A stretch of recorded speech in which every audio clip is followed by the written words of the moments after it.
Hello there, I'm Scotty, and you're not. And welcome to the start of Video Game Adaptation Week. Like I said, every first week of the month, uh, for the next 4 months. I may go on further, but it's mostly, once I get to October, I don't know what I can do, and I may stop it. But I got ideas for this month, next month, and the month after that. So, like June, July, and August, the summer months. We are starting off with one of the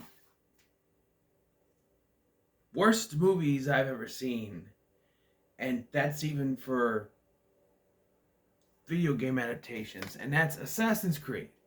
Now, I'm not a big fan. I'm not a fan. I'm not a big player of video games. I'm a fan, I guess you could say. I've watched people play them. I know some of the basic plot points.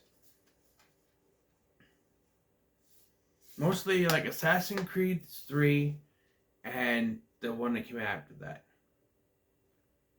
I don't remember what it was. But even without the knowledge of like the amazing knowledge, like the full knowledge of the game, I can tell you this, it tries to put the lore of the games in there, but for some reason, these directors, these writers, they do video game movies and they say, we're going to make a movie about this video game, but let's not actually use characters from the game, except for Baptiste. I think Baptiste was in a video game. I don't know about Jeremy Irons' character or Marion Cotillard's character, but I know that the main character is Desmond, who in the Animus, when he goes in, is Ezio Auditore. That much I know. And the main character in this name is Callum. It's not a name. And his assassin name is Aguilar. Now, hold on. I actually have. Got to grab it. Come here. Get over here. I actually have an Aguilar Funko Pop. This is from a loot crate. My brother gave me like a box of stuff for Christmas one year, and this was in there. Aguilar, crouching. Aguilar, Ojeda, Callum Lynch, Maria. I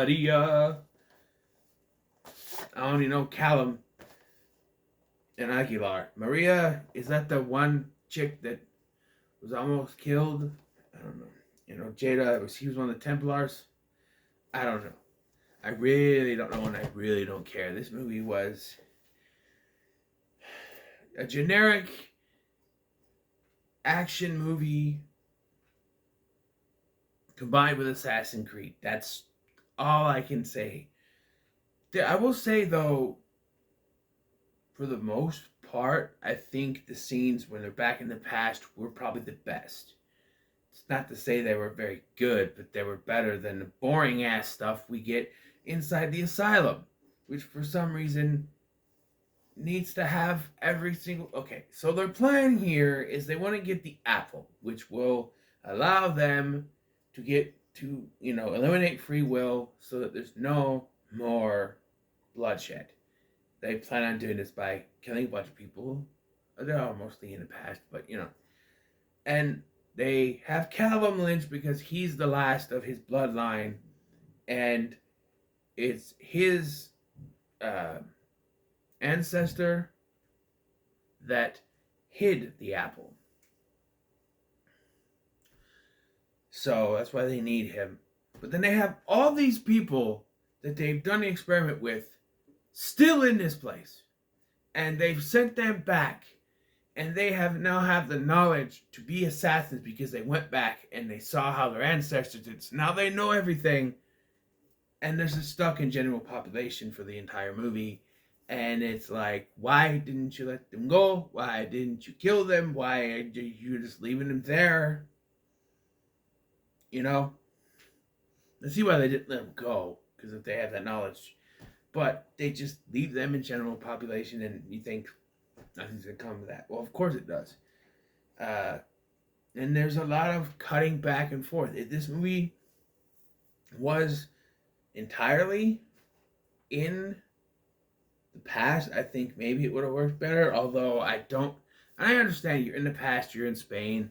I don't like the fact that when they're in the past, they talk with subtitles. Like they speak in Spanish, and you, or Latin, whatever they did in Spain back then, and you get subtitles. When I watch a movie, I'll only be able to get up and also do other stuff. I'll be able to look away and still be able to hear what's going on in the dialogue.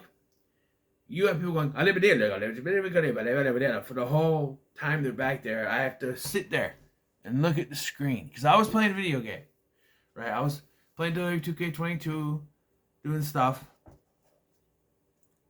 I was just downloading superstars, but I'm saying is I was playing it and I had to keep stopping what I was doing to look at the screen when they're speaking in Spanish or Latin or whatever, just because I couldn't, it's like, I understand it's that time, they go back there, but this is a movie. You don't have to be 100% accurate with your movies. I'm just saying, you don't. But you have them speaking in there, and it's very hard for me to understand. Apart from that, they cut back. They go in and out, and when it's in the asylum, it's boring. It is boring. There's talking, there's God knows what. And then we get the action scenes, which I guess was the one thing people were praising, but it's the Paul Greengrass style of action scenes where there's a million cuts in the action scenes, and they have the audacity, they take from the video game where they cut away and you see he's fighting,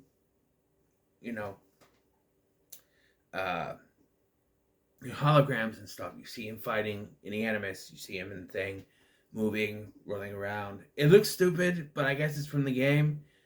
But, because they decided to make this PG-13, more on that in a minute, they have to cut away from the heavy scenes. Even to the point where they can't even show him punching a guy because, there's a part where he jumps and he goes to hit, and he goes to hit the landing blow, to land the blow, and it cuts to him just doing it, shadow fighting. And it's like, why are you not showing us the fight? And then you get the jump, the leap of faith. And just as he's about to land, it cuts to him landing back in the real world. Why would you do that? That's like one of the biggest things in Assassin's Creed is the leap of faith. And you pull it out from under us. Why? And there's not much blood in here because they decided, again, we're not going to make this 100% accurate. A PG-13 movie that's based off of the video game that's rated M for mature. I get it. You wanted to make money. But here's the thing. The target audience for the games is M, right? So these 13-year-olds wouldn't be old enough to play the games. I mean, there are some parents who just let them play whatever. But still, why? Only because you want to make money? I'm pretty sure you didn't make that much money off of this thing. Guys, they set up a sequel at the end. There's a whole thing where they all the people in the real world are going to be assassins now. Was that a thing in the video game? Because I don't think so. And they kill Jeremy Irons. I don't know what happens to Mario Cotillard, but then they set up a sequel with now they're going to be assassins in modern time or whatever. And I don't care. I don't care. Now, admittedly, it didn't, because I'm not a huge fan of the games, it didn't piss me off enough to have it fry in hell. But I am going to say when it comes to this, it's not worth your time. It's just not worth your time. not worth your time. I had the steel book because it looks cool. The steel book. The best thing about this movie is the steel book, and you even get hold on.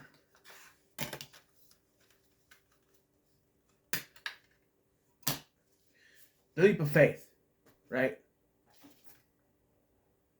That's what you get. But this steel book is better than the movie. Most time to just throw the DVD and Blu-ray away and just keep this, but nah. It took me forever to watch this because I tried to watch it, couldn't get into it. Just was not into it at all. And then I told Big LT I would do it, and then I never did. And I even posted a video on Instagram saying challenge accepted. Still didn't do it because I didn't want to watch this movie, but I knew if I was doing video game adaptation month, I had to do it. So there it is. It's not worth your time. So we got more.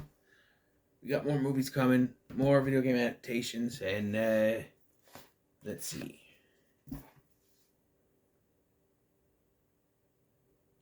I don't know. The future's not looking very bright, I guess.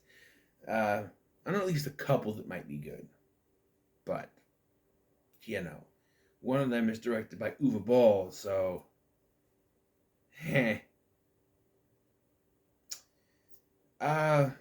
so yeah. What are your thoughts on Assassin's Creed? Let me know in the comments below. Make sure to like, share, and subscribe. Thank you for watching. I've been Scotty. I'll see you in the next one.